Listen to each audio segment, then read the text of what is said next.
Um, Before the pandemic, not really. I felt like my kids were, well adjusted. They're in extracurriculars. Their grades were great. They had an excellent group of friends, some of them going back to kindergarten, first grade. Um,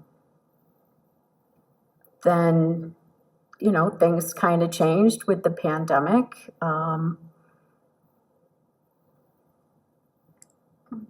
Is it okay?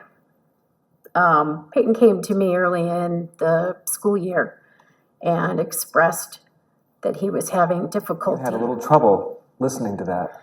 Oh, yeah.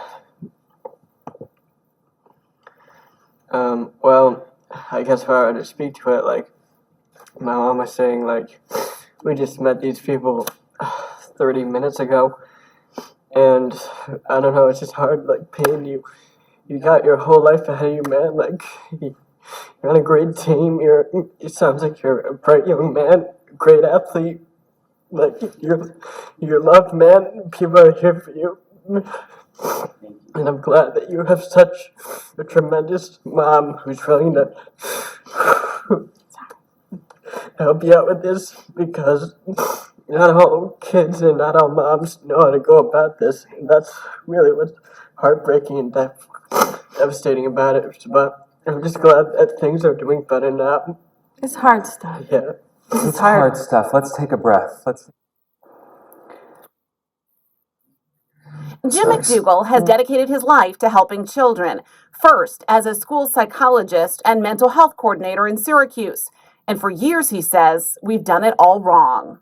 But I still saw that what we were doing was not effective in terms of changing the outcomes for anybody. We were just diagnosing disorder, putting a tag on it, and putting them somewhere.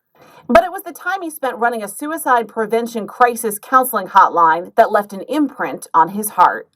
And seeing the incredible pain and agony that suicide causes, you just really want to do something different. So he turned his attention to identifying kids at risk of mental health concerns so they could get help before it turned into a full-blown crisis. We can do this, and we can seriously increase and improve students' mental health. It's doable. He and other researchers developed a way for schools to screen children for mental health concerns. It's called the Behavior Intervention Monitoring Assessment System, or BIMAS-2, an evaluation designed to measure a child's social, emotional, and behavior functioning. It can be used on kids ages 5 to 18, a universal screening tool to look at anger management, anxiety, depression, and suicidal thoughts. We know that's a need.